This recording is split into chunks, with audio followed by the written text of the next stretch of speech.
Era 1989. Muchas de vosotras y vosotros todavía no habíais nacido y la sanidad pública en España ya era prácticamente universal. Eso nos ha hecho sacar pecho y presumir en cumbres internacionales y demás reuniones de gente importante. Pero empezaron a ocurrir moviditas. La competencia pasó a las comunidades autónomas, llegaron recortes y luego apareció un bicho malísimo y eso lo está petando. En 2 años de pandemia se ha evidenciado lo imprescindible que es la sanidad pública, pero también se han denunciado desvíos de dinero de la pública a la privada, contratos COVID, despidos masivos, falta de personal y listas de espera tremendas. El burnout de los profesionales de la sanidad y el desamparo de los pacientes es hoy lo que caracteriza nuestro sistema. ¿Cómo hemos llegado hasta aquí? ¿Cómo están hoy nuestros médicos? ¿Qué recurso le queda al paciente? ¿Es un tema circunstancial por la pandemia o ha salido a la luz un problema estructural? ¿Ya nadie aplaude a los sanitarios? Dentro, Gameplays.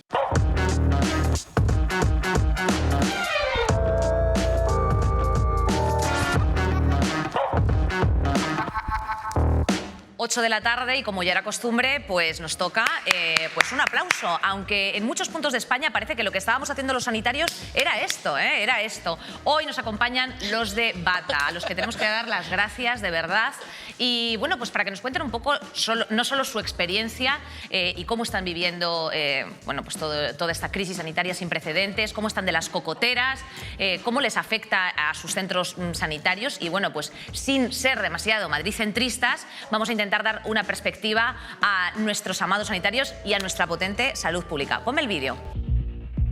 Después de 2 años de pandemia, en los que se ha evidenciado la vital importancia de la sanidad pública, la crisis sanitaria no termina.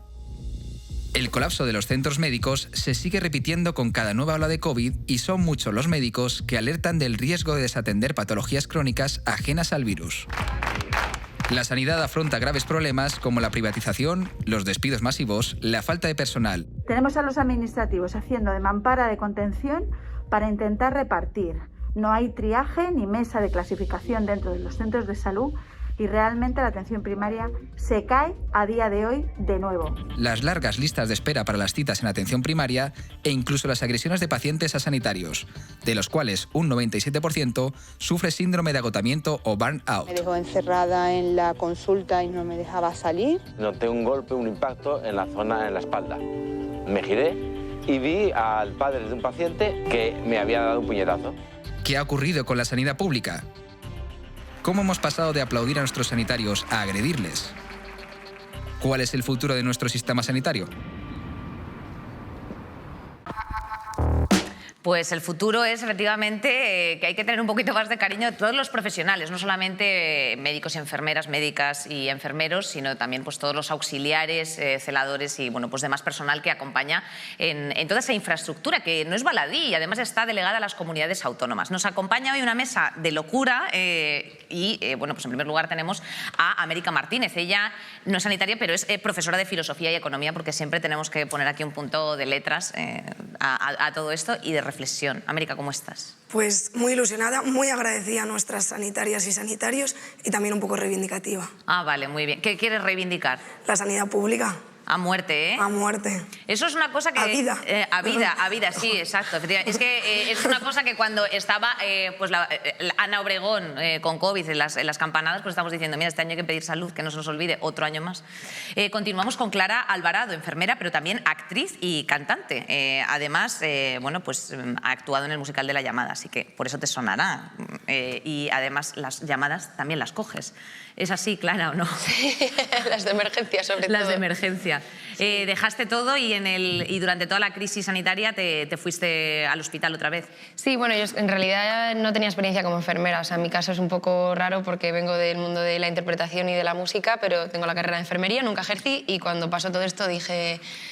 hay que hacer algo, así que nada, pues eché currículum, al día siguiente me llamaron y desde entonces trabajo como enfermera, compaginándolo con la interpretación y con la música, con mi grupo de música también, con todo a la vez, un poco la verdad, tengo una agenda un poco loca, pero es necesario estar ahí y a mí, para mi cabeza, me ha venido muy bien, aunque suene raro, pero es lo que más me ha centrado. Bueno, pues bien, pues enhorabuena y gracias por tu historia. Carlos, él es Carlos Pulido, CEO fundador de Enfermería Evidente, que es una academia de formación para profesionales sanitarios. Carlos, ¿cómo estás?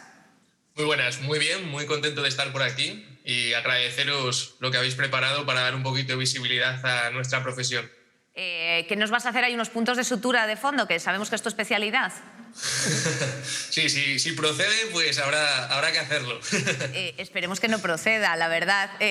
Ana Rosa Encinas, ella es médica de atención primaria, portavoz de Plataforma Centros de Salud y de Juntas por la Pública. A tope con la pública, Ana Rosa, efectivamente. Cuéntame, ¿qué hacéis en la plataforma?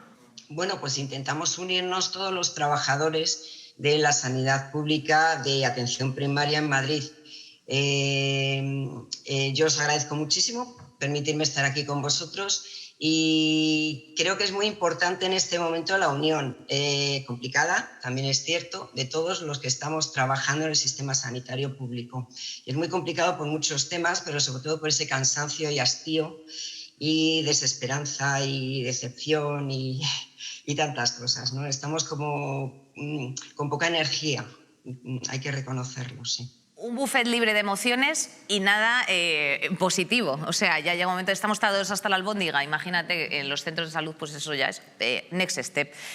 Continuamos en la mesa, Sheila Justo, del sector de médicos y jóvenes y MIR Madrid. Pobres diablos los del MIR, ¿verdad? Pobrecitos. Pobrecitos. Están ahí trabajando muy duro, como el resto de profesionales. ¿Cómo han vivido un poco toda esta crisis? ¿Han podido aprender? ¿No? Pues hombre, obviamente no se ha podido aprender como se debería. De hecho, se nota en los más pequeños que bueno, pues hay un defecto que ha tenido que ver pues, con el monográfico de COVID que se ha convertido en los hospitales. Así es que pues, en parte algunos de ellos pues, en especialidades muy concretas como las quirúrgicas han dejado de operar muchas cosas que antes se hacían y desafortunadamente ahora pues están paradas. Así es que, bueno, pues trabajando mucho y también muy perjudicados y, bueno, a nivel nacional también represento en la Confederación Estatal a los residentes y a los médicos jóvenes y, desde luego que sí, son parte afectada igual. Absolutamente, absolutamente. Pues Sheila, pues muchísimas gracias, porque también es muy importante visibilizar la labor de todos esos estudiantes futuros, ¿no? Bueno, estudiantes no, profesionales futuros que están ahí metidos y no solamente, bueno, criminalizarles como se ha hecho también durante fases de esta pandemia, porque aquí ha pasado muchas cosas. En esta pandemia, Roberto, ¿verdad? Sí. Habrás visto de todo. Ha habido negacionistas y luego después accionistas, luego sudacionistas, o sea, hay muchas fases. Él es Roberto García Zurita, es médico de atención primaria y director del Centro de Salud 15 de Mayo. ¿Cómo se lleva a dirigir un centro de salud? Pues es un caos continuo porque recibimos órdenes de un día para otro. ¿Quién nos da la orden? A mí esto me interesa bastante también. Nosotros tenemos un organismo, bueno, yo hablo en mi caso de la Comunidad de Madrid, que es donde trabajo, que es la Gerencia de Atención Primaria. Entonces está dividida en 5 áreas básicas de salud y la mía es la área centro. Vale. Y entonces recibimos las órdenes pues, de los cargos intermedios, reuniones por Zoom sobre todo, porque las presenciales pues, se han cortado, y instrucciones que vienen de un día para otro. Entonces a los profesionales, a todas las categorías, pues nos es muy difícil adaptarnos a esas instrucciones, sobre todo con antelación de 24 horas. Hay veces que los pacientes llegan a las consultas de enfermería y de medicina y lo saben antes por la tele que por las propias instrucciones que nos han dado nuestros superiores. Entonces, hay veces que les estás dando una instrucción y ese mismo día ha habido otra que sea... Que es como que puedes ir, que no puedes... O sea, esto a efectos prácticos, ¿en qué se traduce? O sea, pues, vengan, no vengan. Claro, se traduce en que no puedes organizar ninguna agenda, que hay gente que tenía citas que hay que cancelar de un día para otro, que puedes no tener vacunas, que le estás dando unas instrucciones, por ejemplo, en el caso del COVID, de aislamiento, y resulta que esas instrucciones han quedado obsoletas en cuestión de 12 horas. Entonces, al final, quedas mal con el paciente, duplicas consultas, haces que aumente la lista de espera y la gente no tiene confianza en ti y lógicamente se cabrea. Madre mía, esto los fans de Take That, o sea, tremendo, tremendo. Ana, yo ya voy a ir con una pregunta un poco así genérica, pero lo hacemos desde todo el corazón. ¿Cómo estás? ¿Cómo estáis? Pues la verdad es que muy cansados. Yo hablo por mí, puedo hablar por los compañeros más cercanos, no puedo generalizar evidentemente, pero si yo recuerdo el principio de esta pesadilla, fue súper agotador, sostener muchísimo sufrimiento, dolor, pero había una ilusión de que esto iba a terminar en algún momento. El problema es que cada vez se hace más largo y no acabamos de ver el fin de esto. Además, la situación va empeorando. No tenemos apoyo, no hay refuerzo de plantillas, estamos con ausencias. Hay otro compañero, y me alegra mucho, de primaria, que un 30% en general de los centros de la plantilla falta. vamos cayendo enfermos, también hay gente que se jubila o se traslada de comunidad, no se llena esa plaza, se queda vacante, todos los pacientes de esa plaza se quedan sin médico, o si es de pediatría, sin pediatra. Quiero decir, la situación es bastante grave, la situación es grave. El cansancio nuestro, pues por una parte es físico, de sostener, y también es muy emocional. Y hay otra parte también, aparte del maltrato de nuestros superiores, que a este ya estamos bastante acostumbrados, desgraciadamente, y estamos normalizando que no nos dejen trabajar en condiciones dignas, ahora se está uniendo un poco lo que habéis dejado por ahí escapar, que es que la ciudadanía nos está responsabilizando de esa atención que efectivamente no es la adecuada. Y somos conscientes de que no estamos atendiendo adecuadamente, pero es que a veces se limita a 3 minutos el tiempo de consulta para un paciente. Entonces, es bastante desesperante. Hay mucha gente que está claudicando, hay gente que está sucumbiendo, hay gente que lo está dejando. Decide, yo ya no, porque por una parte, en mí, yo os puedo explicar que hay como 2 vectores muy intensos en dirección contraria. Por una parte, yo escucho el cuerpo, digo, tengo que descansar, yo llego del trabajo, yo me tumbo.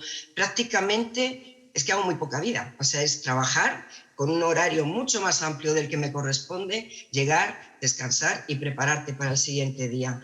Duermo fatal, me despierto muy pronto, no soy capaz de retomar el sueño y yo no creo que desgraciadamente sea la única. Entonces es muy importante para mí que la ciudadanía, y por eso estoy también aquí, ¿no? O sea, que la ciudadanía se dé cuenta de que la responsabilidad no es nuestra y que enfoque su enfado totalmente legítimo a quien corresponde.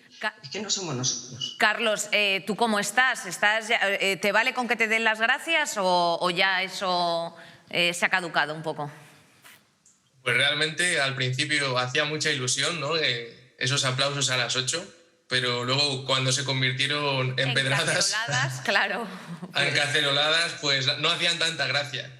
No, al final depende mucho de la persona. Yo siempre he sido consciente y me gusta mucho la frase de que el éxito nunca se te suba a la cabeza ni el fracaso al corazón. Y cada uno pues tiene que ser un poquito responsable de su labor diaria, de su trabajo, de su para qué lo hace. Y al final ha sido muy duro, hemos sufrido mucho, hemos vivido con mucha incertidumbre. Los profesionales sanitarios al final, por nuestra profesión, trabajamos con el sufrimiento.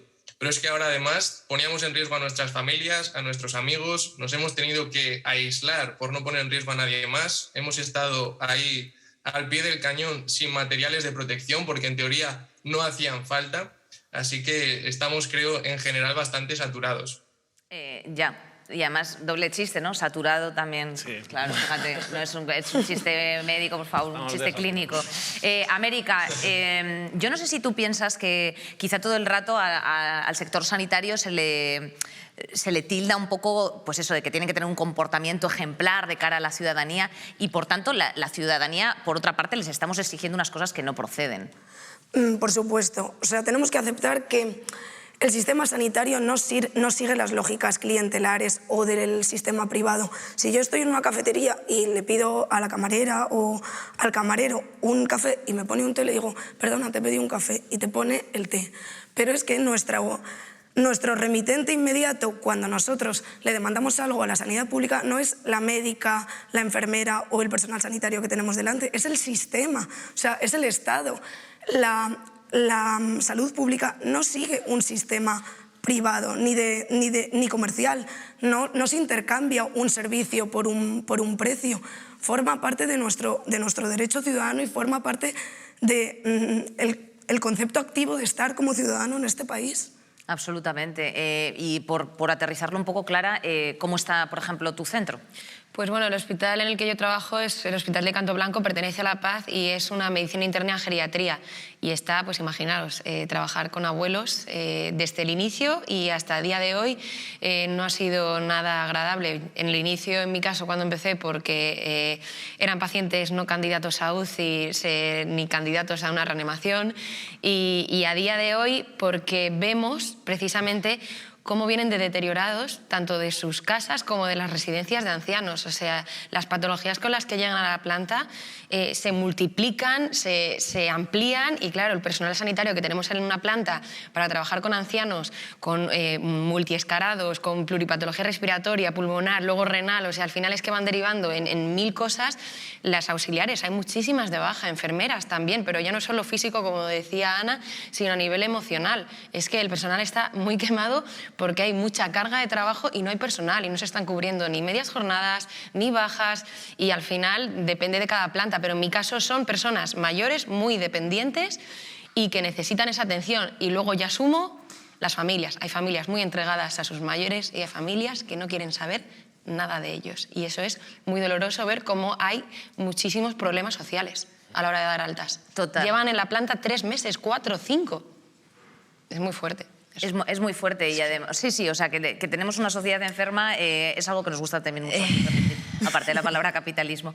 Sheila, bueno, no sé si tú sabes el dato de que 6 de cada 10 médicos padece el síndrome este de burnout que se llama. ¿Cómo hacéis para trabajar así? ¿Cómo estáis describiendo todos? Porque es que no ha habido un relato positivo.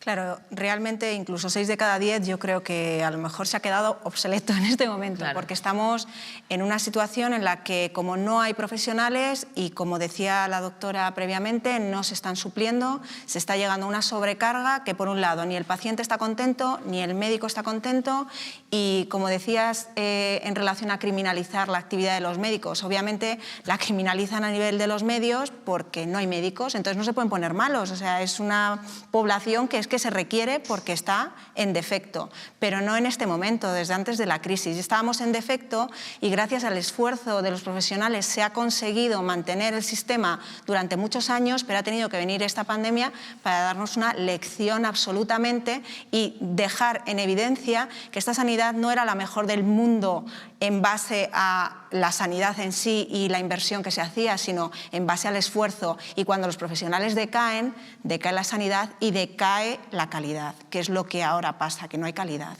Doctor Roberto, ¿qué pasáis? Es que me encanta decir esto. Doctor Roberto, ¿qué echáis de menos de vuestra profesión? Pues sobre todo el tiempo con el paciente. Hacer una entrevista, pues bien. Eso es. No, así no. Mirarle a la cara, Roberto, dedicarle... ¿por qué estáis tecleando siempre? ¿Porque solo tecleáis? Es que sois Ken Follett. Desde hace ya, sí, no es sé... que están siempre tecleando. No sé hace cuántos años, pero surgió la historia clínica informatizada, que bueno, daba facilidades porque tenías toda la historia del paciente, pues llega un paciente a la consulta de atención primaria que tienes 5 o 6 minutos, hablo de la Comunidad de Madrid. 5 o 6 minutos por paciente, sí, ¿eh? Entonces, claro, te tienes que hacer un mapa porque muchas veces ya le conoces de hace años y ya te lo sabes de memoria, pero claro, si surge un suplente, pues tienes un mapa de todo lo que le pasa al paciente. En esos 5 minutos tienes que hacerte el mapa y ir al grano. Entonces, claro, si no tienes una historia informatizada es mucho más lento, no se puede sostener ese sistema sin la historia clínica. Entonces, claro, llega el paciente a tu consulta y tú ya estás, tic, tic, llega el paciente. Es que ni lo habéis visto, claro, ni lo habéis visto. ¿Sabes? Claro. Entonces, requerimos un poquito de tranquilidad para hablar cara a cara, porque el contacto visual y muchas veces te das cuenta de detalles, de que viene mal arreglado, de que a lo mejor no se ha lavado para ir a la consulta porque está pasando una mala situación y muchos de los problemas que te cuenta, pues que duerme mal o que está teniendo dolores de cabeza, está somatizando y muchas veces estamos pidiendo pruebas analíticas que no son necesarias, ¿vale? O sea, al final el sistema es menos eficiente si no dispones del tiempo, estamos haciendo más gasto, que es precisamente lo que siempre nos recriminan, que tenemos que bajar el gasto. Entonces, la eficiencia que ellos buscan es tratar bien a los profesionales, dotarlos de las plantillas suficientes, dar infraestructuras y darle el tiempo al paciente, que al final es lo que quiere la gente, que le atiendas y le atiendas bien, no ir 20 veces a 20 superespecialistas que tardan en verles 1 o 2 años para que no se resuelva ninguno de sus problemas de salud muchas veces. Es que es una tragedia, ¿vale? Carlos, más carta de los Reyes Magos, ¿qué pedís? Pues la carta podría ser un rollo de papel higiénico en este caso, porque el problema para mí es de base, o sea, y encima escasea, o sea que imagínate. El problema a mí de base, en parte también, y relacionado con lo que han comentado los compañeros, ¿no?, que me parece muy interesante por aportar algo diferente, es que también, como estamos haciendo hoy, es concienciar a las personas, a todos los que somos usuarios del sistema sanitario, en cómo están las cosas, en cómo funciona, y también tener más formación, ¿no?, a nivel de colegios, personal no sanitario, en cómo funciona el sistema sanitario. cuál es una urgencia, cuál no es una urgencia y sobre todo, como también han comentado, reivindicar y quejarse a quien hay que quejarse, porque muchas veces nos lo comemos nosotros, que somos los que estamos ahí enfrente, pero realmente nos vienen bien las hojas de reclamaciones que se ponen a los sistemas de gestión, porque son los que están siendo ineficientes y, por ejemplo, me ha encantado lo que acaba de decir el compañero, no hay tiempo para dedicarle a una persona. Entonces, ¿cómo vas a ir al origen de su problema si no puedes investigar, no puedes indagar, no puedes ayudarle correctamente? Y al final eso repercute en la salud de todos. Buah, ya ves. Ana, ¿más cosas que puedas complementar a las peticiones de los compañeros? Sí, bueno, es que yo creo que la base de este problema está en el tema de presupuestos, o sea, invertir dinero, porque es la única forma. Daos cuenta, el presupuesto que se ha presentado, por ejemplo, en Madrid, yo lo siento, pero es lo que conozco y sufro cada día, para este año, es un 6% menor al gastado en el 2019 prepandemia, es decir, nos están engañando, el dinero que se está dedicando no es el... Y es que sin dinero no podemos aumentar plantillas, que es lo que realmente estamos necesitando. Es decir, la ratio de profesional por paciente es insuficiente. Y eso es lo más importante. Hay un tema muy importante que yo querría también destacar aquí. Hay muchos pacientes que se enfadan porque la atención es telefónica. Y efectivamente, al principio de esta pesadilla no había otra opción. Luego se fue aumentando la presencialidad. Yo personalmente no entiendo una relación terapéutica que no sea presencial. Yo necesito la presencia. Yo no soy teleoperadora y no he estudiado y no he trabajado tanto para eso. Pero también hay que entender que el tema del contagio, o sea, es un tema que no puede ser un centro de salud, un centro donde haya contagios. Entonces, defiendo firmemente la presencialidad, pero también digo, hay momentos en que tenemos que entender que el 100% no puede ser presencial. En mi consulta suben muchos pacientes con síntomas compatibles que les digo, bájate a hacer el test. Yo os digo, en Navidades he estado confinada con COVID, es el segundo que tengo ya. Pero es que en la consulta continuamente hay pacientes con síntomas que yo entiendo que es difícil y además acepto que esto es un precio que yo tengo que pagar, pero para que la gente también entienda que la sala de espera de un centro de salud no puede ser un centro de libre contagio, es simplemente explicar esto. Totalmente, totalmente. Bueno, sí, además Carlos ha señalado una cosa que bastante importante yo creo que es, y es efectivamente dar unas mínimas nociones de, oye, con qué cosas tenemos que acudir, con qué cosas no, o sea, también no autodiagnosticarnos, pero bueno, escuchar un poco también las necesidades que tenemos cada cual para saber afinar un poco más el tiro también como pacientes. Pero como pacientes nosotros, América, ¿estamos ya un poco quemados? O sea, ¿estamos delegando todo esto a la bondad de los médicos? ¿Cuál es tu teoría? Mi teoría es que ahora mismo, o sea, el personal sanitario está completamente desgastado y es lógico. Pero en general la sociedad está desgastada. Es que nosotros pensábamos que esto en algún momento iba a acabar. Aquella primera vez que decretaron pandemia en 2020, creíamos que esto era algo con inicio y final, 2 semanas, tal vez no.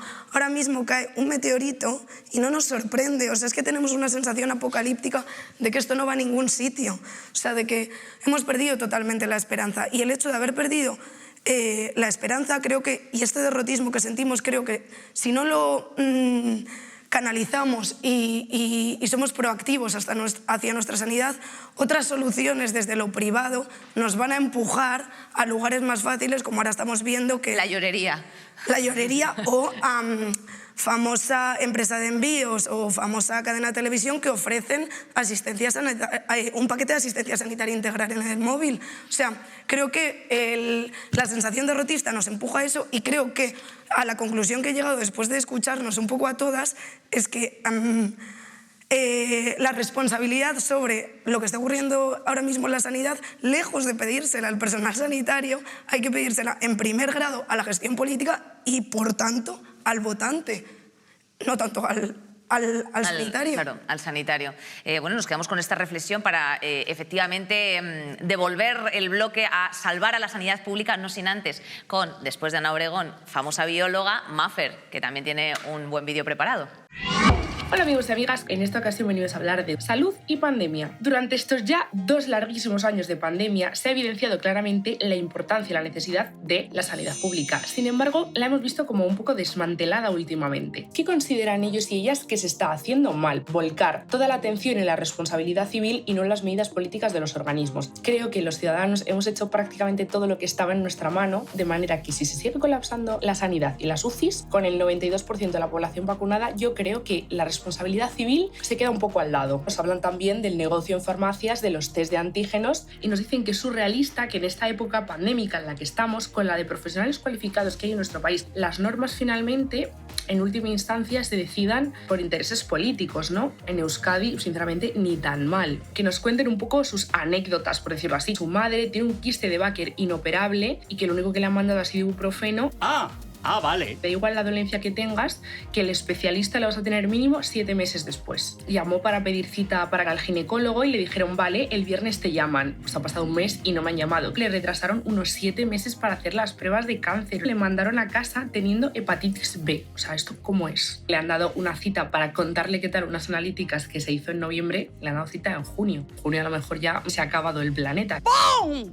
Digo, ya está aquí la guerra. ¿Qué harían ellos? Test en los supers a 0,50 y contratar más personal, más recurso, más atención sanitaria cubierta por el Estado. Es como, oye, ¿por qué esto no se le ha ocurrido a nadie? ¿Por qué solo se le ocurre a todo el mundo menos a la gente a la que se le tiene que ocurrir? Menos cargo de trabajo para el personal sanitario, reforzar la atención primaria y crear contratos para la gente joven. Hay personal muy cualificado y muy bueno, muy competente, que está en paro y ahora mismo necesitamos a esas personas. En fin, no hay nadie al volante. Antes de hablar de las cosas buenas que tiene nuestra sanidad pública, que son bastantes, hablemos de las condiciones laborales que tenemos aquí, porque esta es una de las cosas que a lo mejor hay gente que bueno, le hace de pronto poco atractivo la profesión. Clara. Pues... Miras ese vaso a la infinito. Miro el vaso así. Un poco Ben Affleck, Hello Darkness, My Old Friend. Sí. Bueno, pues a ver, la realidad es la realidad y hay mucha gente que creo que no es consciente de los salarios que tienen los sanitarios. De hecho, creo que hay un estigma con los médicos, con las enfermeras, como, guau, no os quejéis, que cobráis muy bien, ¿no? Y es dinos un dato aprox. ¿De qué? De salario, para que la gente se pueda ubicar. No lo sé, yo creo que los médicos que a lo mejor están como en 3.000 euros al mes y una enfermera con noches y con turnos 1.800, 2.000, no lo sé. O sea, depende de la actividad. Depende de la actividad. Depende mucho. Es que depende muchísimo. Es muy variable. Pero aún así, o sea, moviéndote en un rango de 1.000 ki, 2, 3 kini, no, o sea lo que sea, al final estamos hablando de una profesión que es tratar con personas, salvar vidas y que además requiere de un esfuerzo tuyo, tanto físico como emocional, que creo de verdad que no somos conscientes del esfuerzo que supone para el profesional. Y al final sumas todo el desgaste que llevamos, te llega la nómina y dices tú, ¿qué hago con mi vida? Infojob. Y tú ¿qué hago? Que ya he aprendido a teclear rápido. Que claro. Al final que es vocacional, o sea, precisamente por eso nos dedicamos a lo que nos dedicamos y por eso seguimos al pie del cañón. Bueno, yo al menos hablo por mí porque tengo otros frentes en mi vida, tengo la música, tengo la interpretación, pero sigo en la enfermería porque siento una realización al hacer mi trabajo. No es por una motivación económica, en mi caso, ni de lejos. Sheila, ¿en qué situación se encuentran los estudiantes? Yo quisiera decir al respecto de lo que decía ella, que además de ser muy variable, aquí hay que contextualizar lo de los sueldos, porque estamos hablando de que cuando uno se forma y termina siendo especialista, sale al mercado y hay una competencia de mercado a nivel europeo bestial. Y en este sentido me refiero que, como mi compañero, nosotros que somos médicos, yo al menos cada semana 2 correos de Francia estoy recibiendo y de Reino Unido. O sea, hay una verdadera oferta y que además está creando pues una fuga. O sea, es que si estamos creando médicos, pero de repente no podemos ponernos unas condiciones. Claro, pues entonces estamos creando médicos, o sea, somos la cantera de médicos para otros países de la Unión Europea y es así de triste. Pues es la realidad. Entonces, ¿qué pasa? Pues que, mira, desde 2011 hasta 2018 se cuadriplicaron el número de certificados de idoneidad que se solicitan en la organización médica colegial para salir del país. La mitad, bueno, más de cuadriplicaron, ¿eh? O sea, sí, eran como 1.000 en 2011, en 2019 4.100, en 2020 3.500 por todo lo de la crisis, y estamos en esos... vamos, es que fíjate que en base a que estamos en una pandemia, la reducción de certificados solicitados ha sido muy pequeña para el ascenso que ha habido en estos últimos años. Fijaos la diferencia que en Alemania el sueldo lo establece el sindicato, claro, que es obvio y lógico que sea así, y la formación la establece el Colegio de Médicos, que, bueno, está bien. Sí, aquí todo se establece a nivel político, se decide políticamente, y estamos viendo que las decisiones políticas no conectan con la realidad. Y nosotros, como profesionales y como ciudadanos, nos vemos perjudicados por decisiones políticas que no son las que se deberían de tomar. ¿Destaca alguna cosa buena del sistema sanitario? Roberto, vamos a remar esto para arriba, porque es que estamos... los cuatro futuros sanitarios que nos están viendo están ahora mismo marcando la casilla de Historia del Arte. Entonces, vamos a... Por un país de historiadores del arte. La mayor virtud del sistema sanitario español siempre ha sido, desde la creación de la atención primaria en concreto, la accesibilidad. Eso se ha roto desde el inicio de la pandemia, pero contamos todavía con la buena disposición de los profesionales, de todos, de todas las categorías. Entonces, si se nos empieza a tratar mejor, se empieza a valorar el talento que tenemos y se empieza a dimensionar las plantillas, lo que hemos dicho antes, yo creo que los profesionales van a estar más contentos. Es una política de empresa que se hace incluso en Google. Cuando tienes a los empleados contentos, les vas a mantener más horas en el trabajo quizá, y quizá no se quejen tanto, incluso puede que no te pidan más sueldo por ello. Pero claro, si les maltratas continuamente, los pacientes les agreden, porque estamos viendo cada vez mayores agresiones a personal sanitario, y encima no les pagas las horas extra que están echando a costa de su esfuerzo, pues lógicamente se van a querer ir o lo van a querer a las 3 dejar. se les cae el lápiz. Claro. ¿Dirías que personalmente es una de las mejores del mundo? De las mejores sanidades públicas. Si es de las mejores del mundo, que creo que es algo muy subjetivo, porque no puedes comparar una sanidad de Estados Unidos, por ejemplo, que es predominantemente privada, a una de España. Creo que sería por la accesibilidad al sistema y porque para el ciudadano no repercute en un coste alto, más que en la receta y en un porcentaje. Pero sí, la universalidad, sí. Porque a veces no tenemos el dato, pero bueno, yo es que recuerdo un familiar que le operaron a corazón abierto y dijeron, bueno, esta intervención, sepan ustedes que está valorada en 85.000 euros. Ah, sorpresa, sorpresa. Claro, y la financiación de los tratamientos, pero claro, si se rompe ahora mismo la accesibilidad y se dejan de financiar tratamientos porque cada vez se invierte menos, que eso va a pasar, pues creo que no vamos a estar con una de las mejores sanidades, sino una de las peores. ¿Vale? Porque esto es a costa de los profesionales y de... ¿Por qué dices que va a pasar? Pues ay, es que hay que tener miedo. Sí. Tú que me estás viendo, salvemos la sanidad, por favor. En esto Ana Rosa, que tiene más experiencia, quizás nos pueda hablar. Ana Rosa, háblanos, danos luz. ¿Qué podemos hacer? Ahora me siento fatal. No, realmente lo que está diciendo el compañero es cierto. La privatización es sistemática y progresiva. Vuelvo a repetir que yo conozco Madrid, pero aquí ha habido 2 olas de privatización, del 2003 al 8 con Esperanza Aguirre y Lamela, y del 7 al 11 con Fernández Lasqueti, que ahora es consejero de Hacienda y antes de Sanidad. Quiero decir, se crean los 7 hospitales en la primera, que es en ese modelo que es de iniciativa de financiación privada, y en el segundo, que cada vez, es que no me quiero enrollar mucho, pero cada vez nos están desposeyendo más de lo que es nuestro.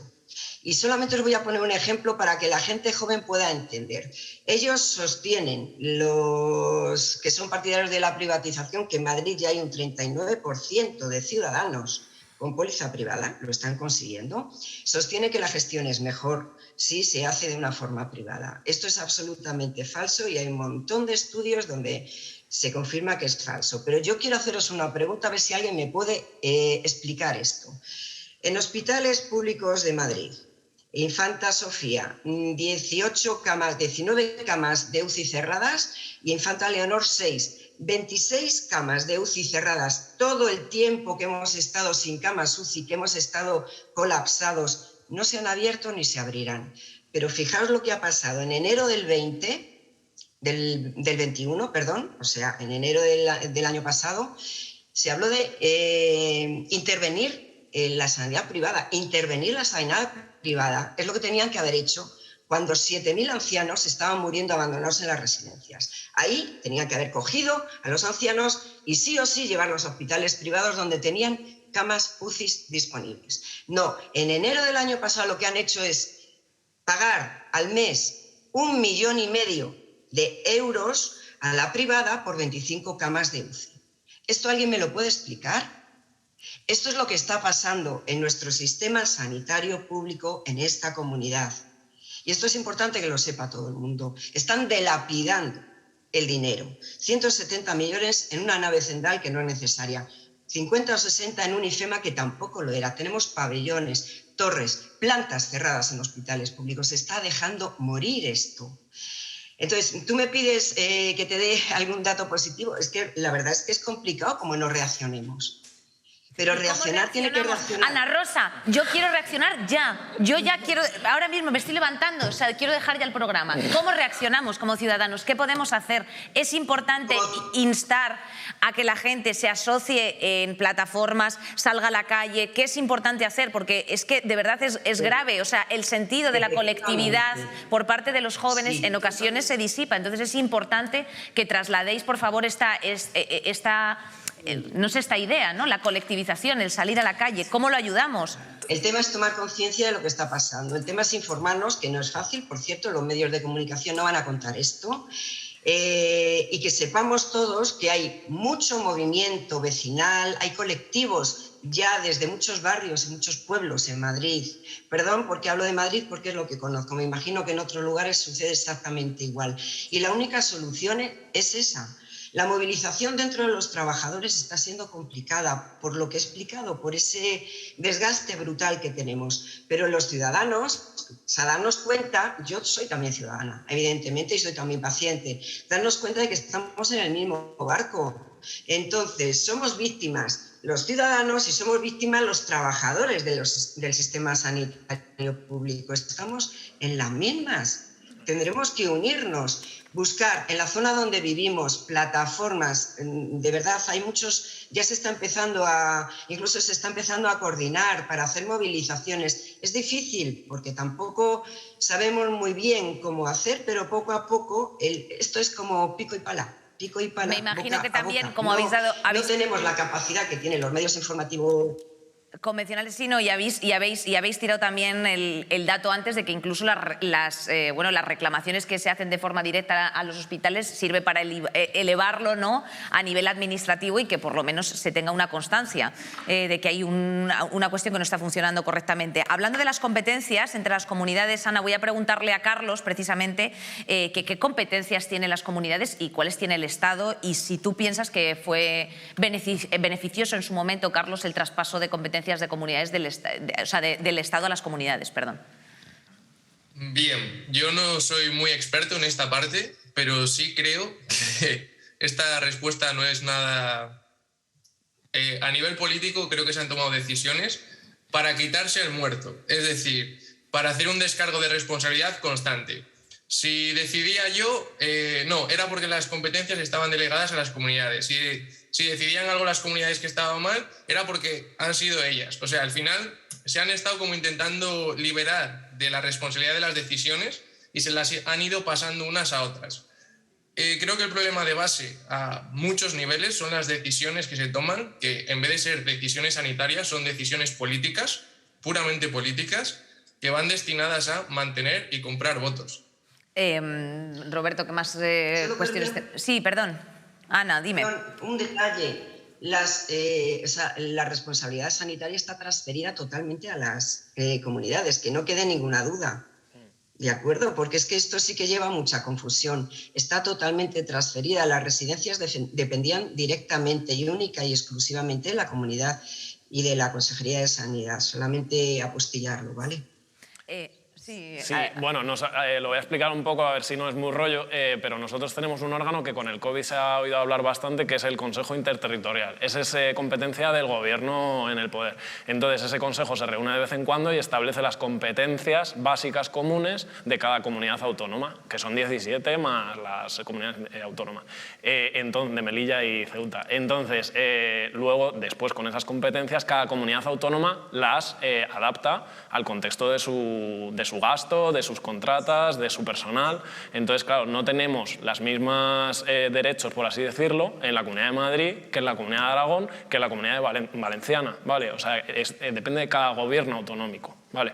Entonces, como dice Ana Rosa, las competencias de las residencias estaban totalmente a cargo de la Comunidad de Madrid durante la pandemia.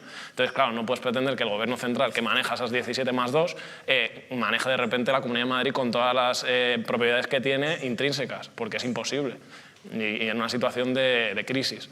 Y eso es lo que creo. Interesante. Una autocrítica, a lo mejor, Clara, que también, o sea, no solamente, ya nos hemos quejado, hemos dado caña. ¿Hay algo que creáis que los profesionales vosotros podéis mejorar en vuestro día a día? Yo hablo de mi experiencia, yo tengo muy poca experiencia, ¿vale? A la vista llevo 2 años siendo enfermera, que me considero enfermera hace muy poco. A ver, es que en realidad, autocrítica, gestión emocional, o sea, pero al final es que es algo que tampoco, o sea, no es tirar la pelota, pero creo que lo hemos hecho lo mejor que hemos podido. O sea, es que de verdad, con los medios que teníamos, con la situación que teníamos y con lo que tenemos a día de hoy, vamos, yo no voy al hospital a sabotear a nadie, o sea, voy a hacer mi trabajo lo mejor posible, porque podría ir enfadada y podría decir, es que pues hago esto de cualquier manera. No, porque el paciente no lo merece. Aunque yo esté enfadada con las condiciones o esté quemada, no puedo hacer, pero por mi forma de compromiso con el trabajo. En mi caso es hacer siempre lo mejor que hemos podido. Gestión emocional, ¿qué pasa? Pues que estamos todos un poquito cucú y cada día más. Entonces, ¿qué te llevas al hospital? Pues te llevas todo lo que arrastras de tu entorno familiar, de amigos, y cuesta mucho también estar concentrado en el trabajo. Al final es que nuestra atención no es la mejor ni la máxima, porque no estamos bien, pero nadie está bien. O sea, yo creo que esto es generalizado. Sheila, ¿alguna autocrítica? A nivel de trabajo, obviamente, es todo agradecimiento. Total. O sea, se ha dado todo y creo que se ha dado más de la cuenta. O sea, trabajar sin protección es ponerse en peligro y es algo que realmente es inconcebible en el ser humano, ¿no? Lo primero es protegerse uno mismo, y ya te lo dicen en un accidente de tráfico, ¿no? No salgas ahí a la autovía, lo primero es protegerte tú. No, se han expuesto, han fallecido muchos, han fallecido más de 100 en España.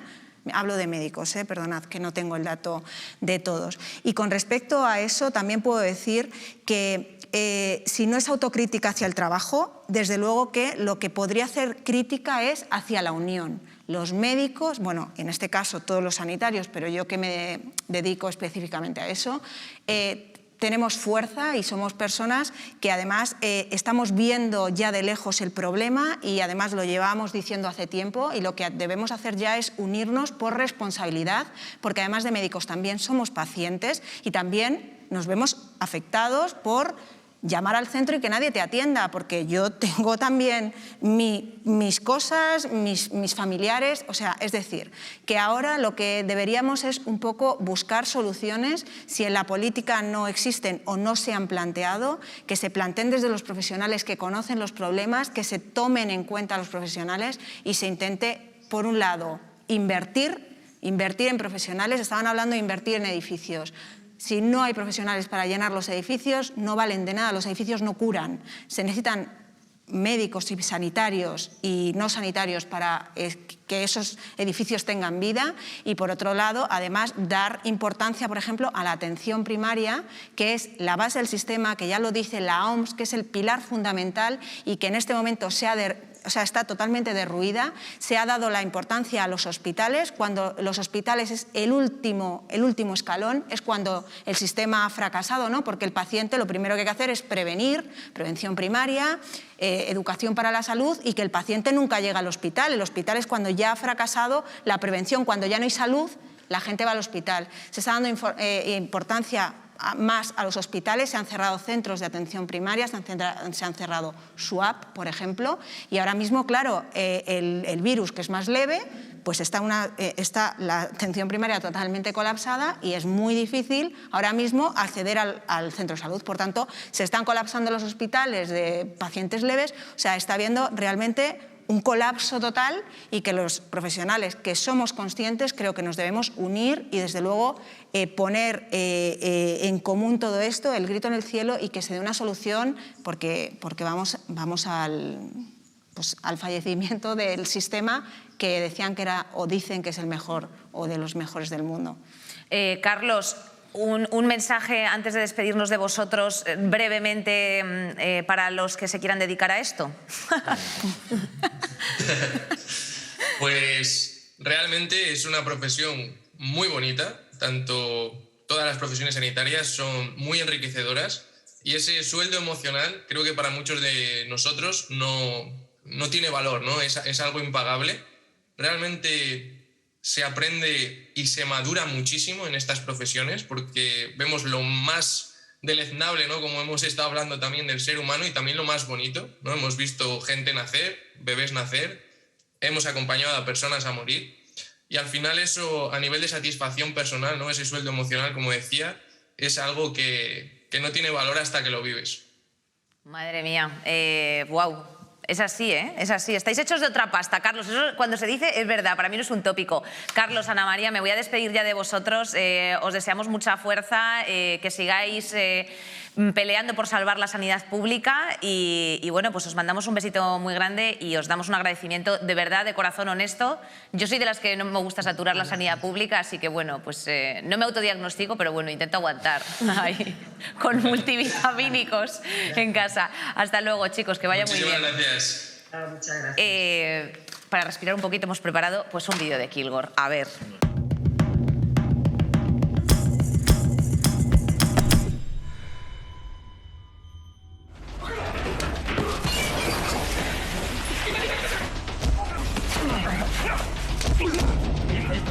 Para, que te lo cargas, coño, que lo vas a matar.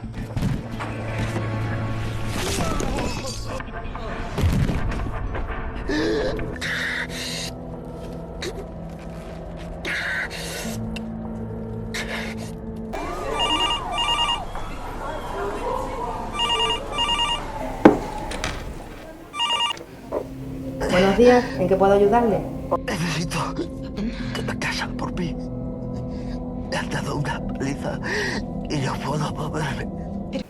Bueno, pues mire, de momento tiene que hacer usted su vida normal porque tampoco tiene síntomas significativos a lo que es el coronavirus. ¿Fiebre ha tenido usted? No, nada. No ha aparecido todavía, ¿no? Te he mandado mi ubicación. Vaya usted a su médico de cabecera. Mucha prevención en cuanto al lavado de manos. Puede salirse a la calle a hacer su vida normal.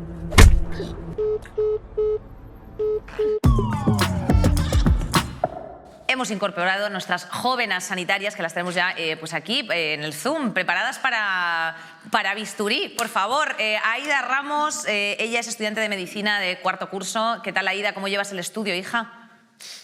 Bueno, ahí vamos. Qué bien, pero bien, mejor que el año pasado. Qué futuro tan prometedor se ha cocido en la tarde de hoy, ¿eh? Fatal, o sea, yo me voy a cambiar de carrera después de oír todo esto, es que fatal. No, aguanta, que ya se ha pasado a Anatomía 1 y Anatomía 2 y Anatomía de Grey, importantísimo. Inés Blasco Lázaro, ella es enfermera y también residente de Matrona. Qué guay, Inés, qué curioso. Bueno, es curioso. Encantada de estar aquí con vosotros y de representar sobre todo a los enfermeros especialistas. Pues muy estupendo, bien. Vamos a por ello. Voy a empezar por Aida un poco para saber cómo está viviendo ella esta situación. Pues en general yo creo que hablo por todos los estudiantes un poco mal. O sea, yo creo que los estudiantes hemos sido muy afectados por esto, hemos sido muy ninguneados, completamente despreciados. O sea, tú vas con toda la ilusión del mundo en tu primer día de hospital diciendo, wow, hoy es el día que por fin voy a ser un poco médico, porque hasta entonces era todo teoría. Tú llegas súper ilusionado y lo que ves es que hay un colapso sanitario tan grande que es que eres completamente ninguneado, es que molestas. Y algún médico me lo ha dicho, diciendo, es que tú molestas aquí. O sea, ¿cómo se sienten las generaciones futuras cuando les dicen los médicos que molestan? O sea, es un ninguneo completo. Bueno, pues me imagino que te sentirás 2 puntos mal. Inés, ¿por qué te has querido, o sea, por qué elegiste dedicarte a la sanidad?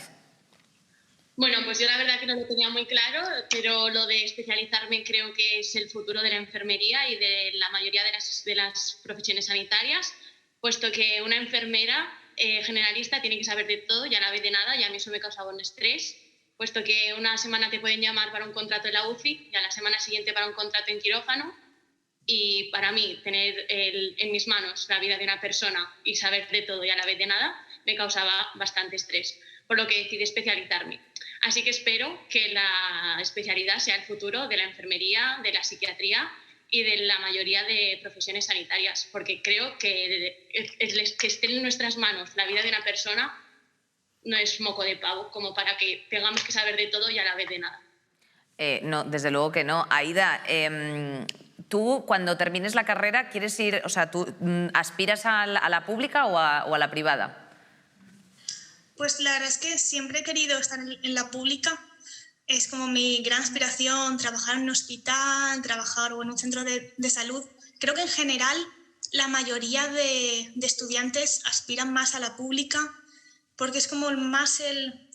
Al final tú te has formado en un... Bueno, depende, hay privadas, pero tú te has formado en lo público y un poquito quieres como un poco devolver ese favor también, ayudar a la ciudadanía. Pero es verdad que tú hablas con médicos de cómo viven en el hospitales y cómo viven en centros de salud privados y es que no hay punto de comparación. Entonces un poquito... creo que en general la gente quiere dedicarse a la pública, pero lo ve un poco negro. ¿Y tú, Inés, en este caso, pública o privada? Yo también pública, pero tengo claro que si me ofrecen contratos precarios y malas condiciones laborales, no tendré ninguna duda en irme también a la privada. Inés, ¿alguna carencia que hayas ido ya encontrando en el sistema? Pues bueno, a los residentes la verdad que no se nos trata de forma muy buena. Tenemos unos sueldos irrisorios, trabajamos bastante, aunque no lo parezca. Y bueno, estamos ahí siempre al pie del cañón y no se nos valora tampoco demasiado, yo pienso. Wow, bueno, me parece ya bastante que estéis dedicándome una sonrisa, o sea, sinceramente. Inés, Aida, os mando un besito muy grande, gracias por vuestra participación, os mando mucha fuerza, mucho ánimo y mucha ilusión para que continuéis con este, bueno, futuro llamado vida, ¿no? Porque, en fin, es un cuadro, yo qué sé. Adiós, chicas, que vaya muy bien la tarde. Adiós.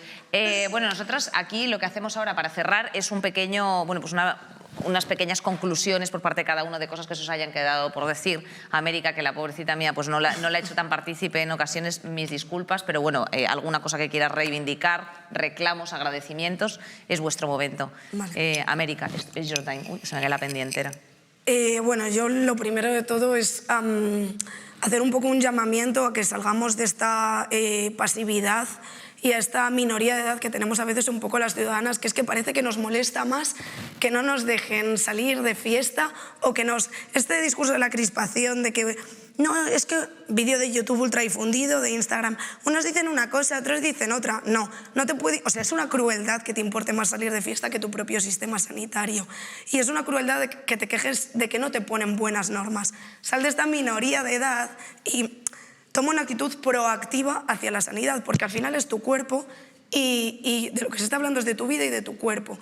Y tienes que acercarte al sistema sanitario y no solo acercarte al sistema sanitario como joven cuando se te cronifica una enfermedad o cuando te haces mayor, que parece que como que lo vemos distante y como que lo vemos futuro no nos interpela, que esta también es la engañifa del capitalismo. Hasta que algo no te interpela no te importa y la lucha no es lucha hasta que no va contigo. Es que no es suficiente que tu abuela sea dependiente o que tu vecina del quinto sea dependiente, no es suficiente para ti para reivindicar la sanidad pública, eso para empezar. O sea, para terminar, no somos clientes de la sanidad pública.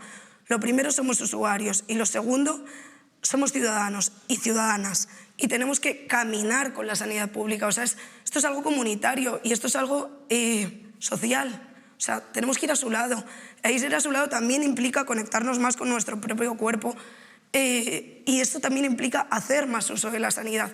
A veces es verdad que estamos un poco expuestas a la bondad de la persona que nos está atendiendo, por desgracia, y eso pues también requiere pues que se den mejores condiciones de trabajo, que el médico tenga o que la médica tenga menos gente en su cartera de pacientes y pueda atender de una forma pues, más humana y que te mire con unos ojos más humanos y de verdad entender la salud como algo más integral, como algo más cooperativo.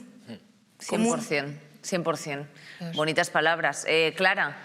Wow, me has emocionado un poco, debo decirlo.